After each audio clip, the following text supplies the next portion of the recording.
In the loop, in the loop, in the loop, in the loop, in the loop, in the loop, in the loop, in the loop, in the loop, in the. Hello everyone, Martin here. Welcome to the Inner Loop. Welcome to MandleBass Part 3. I'm not going to say very much. I'm just going to let you watch for the next 2 minutes, and then after you've seen my piece, which is called Travelling, I'll tell you a bit more about it and the themes behind it and where it all came from.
Okay, welcome back. Hope you enjoyed the last 2 minutes. Hope that you found something interesting in there. I was going to explain now a lot of the ideas around this and where they came from. But what I think I'll do instead is now I'm going to give you a clip of the video that I sent to the 3 contributors for this, so you can see really firsthand the original ideas that caused this to happen. So let's watch that now, and then after that I'll explain some of the elements and some of the algorithms that went into it. Guys, Patrick, Gavin, Gareth, thanks so much for agreeing to get involved in this nonsense. Just a quick video to describe what it is I'm after. I've calculated for MandleBass 3 journeys. There's a blue one, which I think is for you, Gavin. There's one called the Joker, which is for you, Gareth. And there's one called Sweet, which is for you, Patrick. They're 2 minutes long. Can you create for me 2 minutes of audio? Plus a video if you want to add that, because that would be interesting as well. But so my thought is to create a piece of art from this. Is to look at 3 people's journeys. So each one of these is a journey. Each is a video for you to create some journey against an audio journey. Then what I plan to do with your journeys is try and make, I guess we run through life together, we bash together. So what I'll try and do is try and take your 3 journeys and merge them. So I want to try and merge the video, these videos, merge them together, but also try and merge the audio. I'm not thinking that you guys need to match the beat and we mix a track. I'm thinking of trying to make this audio work together. Bear in mind there's a screen, potentially split into something like 9 pieces. So here will be the videos, blue, Joker suite. Here will be some 3 different versions of how to merge those together, and here will be your videos. So in terms of videos, that's quite simple. Then what I'm thinking is to highlight each piece of audio, maybe, and whilst that highlights, that particular screen gets bigger or grows or something. So the video aspect of this, I think, is quite easy to merge these. So the audio aspect, however, I'm not quite sure about. I'm thinking whether to mix the audio. So I've just got 3 tracks. 1, 2, 3 tracks.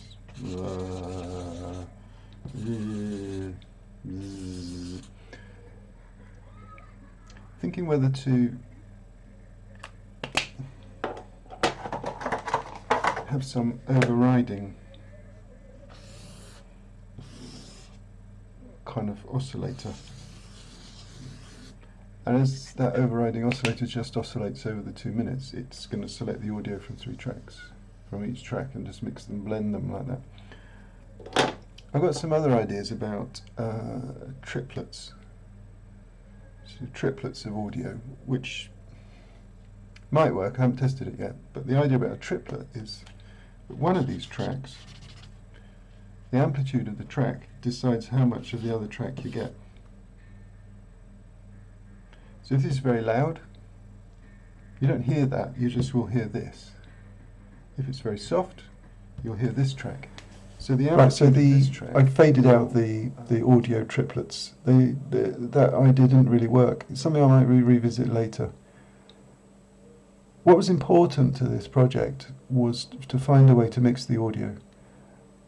I decided to actually go with the picture you saw there, the sine wave deciding on the amplitude of the audio.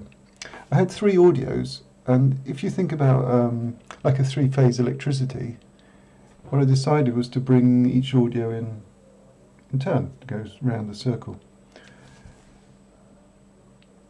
In order to achieve that circle, what I need to do is have them out of phase. So I essentially need 3 out of phase sine waves. This code here, the phasor here, is the initialization of the actual phasor. So one is at 0 pi, one is at pi divided by 4, and one is pi divided by 2. But clearly that's wrong. If you want to go around a circle, it needs to be 1/3 of pi and 2/3 of pi. So why did you do that, Martin? The reason being was I wanted the music, the sounds when they mixed, to mix quite sharply. So what I did with the actual value is I took a sine wave, and then if you look in the code here, this PHA value, I actually squared it. That does 2 things. It takes the sine wave, which is negative, and creates a positive. And the other thing is it takes the sine wave and actually makes it a lot sharper because I've squared it. And that is the key to this whole adventure, really, was discovering that this gives quite a quick fade in and fade out of the audio, and it spins round.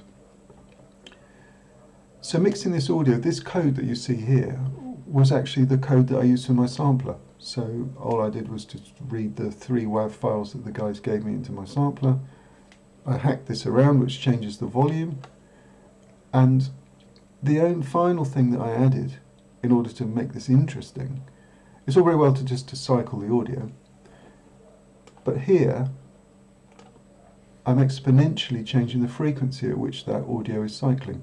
So as the track goes on, the audio cycles more quickly, and it does it exponentially. At the very beginning of this video, you can hear me with it rolling really, really fast. So that's the only bit of code I really wanted to look at here. This created for me a data file from the audio mix. The data file is essentially 3 values. It gives me 3 values for one value for each piece of audio, which now,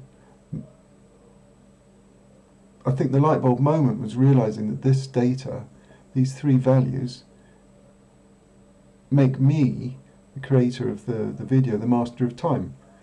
I now have a time sequence which I've used for the audio, which I can now use to actually produce the video mix.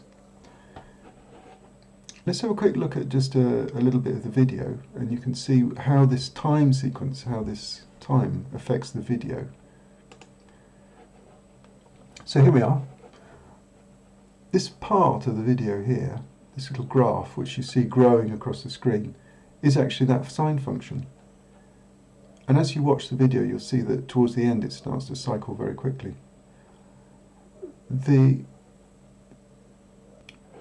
So that's the first element in this, which is the map. This is the time map. This is the map. And if you go on a journey, you need a map.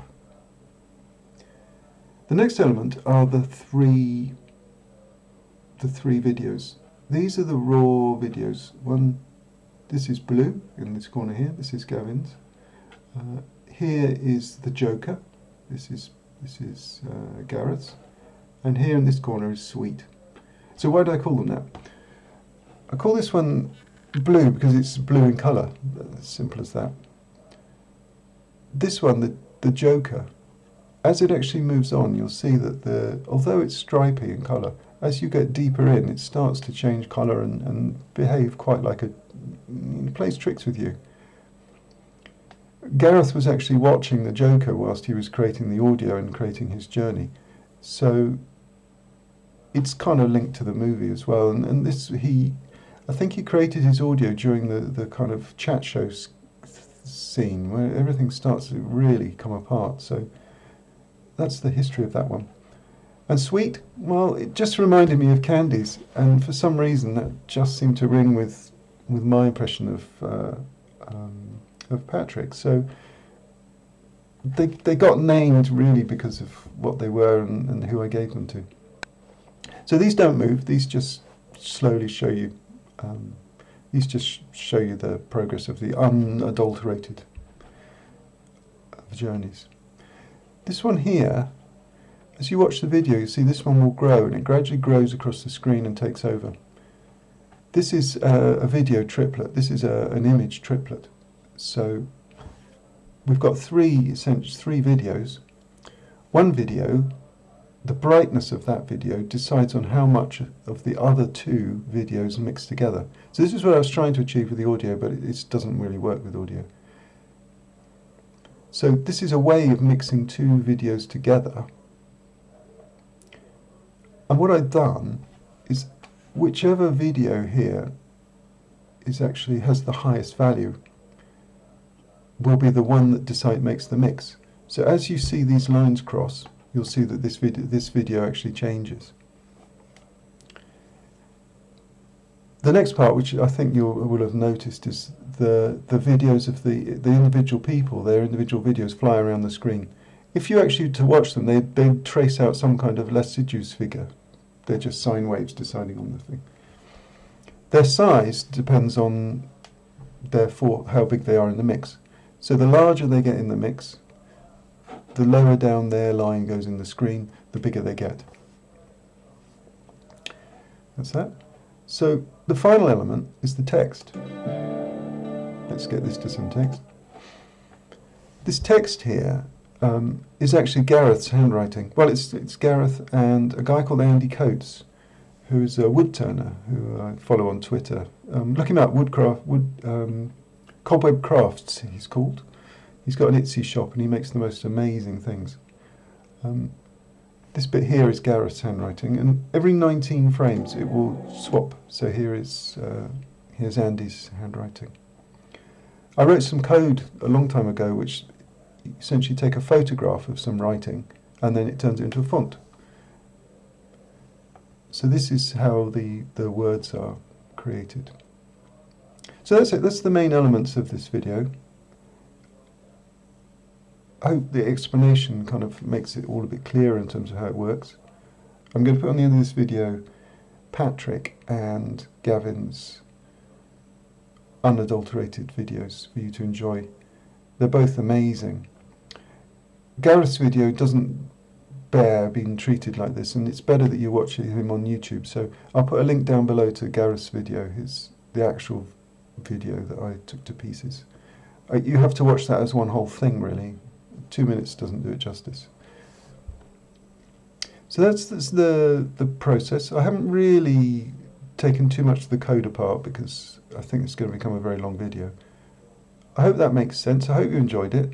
Please make some comments below. If you want to know anything about any of these elements, about triplets, about the font program, about my sampler, then I'm happy to chat about them and to share the code for them on GitHub if you want to. Thanks for watching, and I'll see you next time on the Inner Loop. I think I may, I'm not sure, but I may be revisiting the 1000 oscillator code. I'm not sure. See you next time.